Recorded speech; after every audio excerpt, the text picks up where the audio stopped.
বলার জন্য। নতুন করে কিছু বলার নেই, আমার পাশে আমার বাড়ি। তবে পুজোটা যারা করতো প্রথম থেকে তাদেরকে আমি বারে বারেই বলতাম যে সবাইকে নিয়ে চলুন, যে কোনো জিনিস সবাই মিলে থাকলে কিন্তু একটা জিনিস শক্ত হয় এবং তার পাশে আরো 4টে লোক এসে দাঁড়ায়।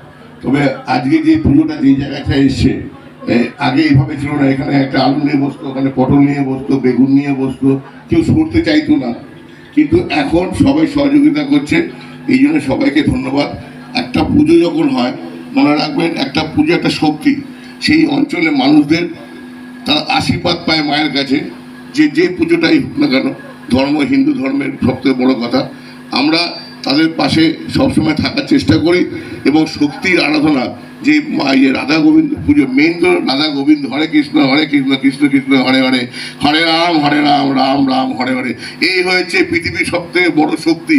একে যদি আপনি সারাক্ষণ স্মরণ করেন 1 মিনিট, তাতেই মনে হবে যে আমার একটা শরীরে শক্তি এসছে, আমার একটা মনে সততা এসছে যে আমি মানুষের সেবা করব। আপনার মধ্যে তখন দেখবেন কোনো খারাপ কাজ বা খারাপ উদ্দেশ্য সেটা আপনার কাছ থেকে সরে যাবে। এই শ্রীকৃষ্ণই আপনাকে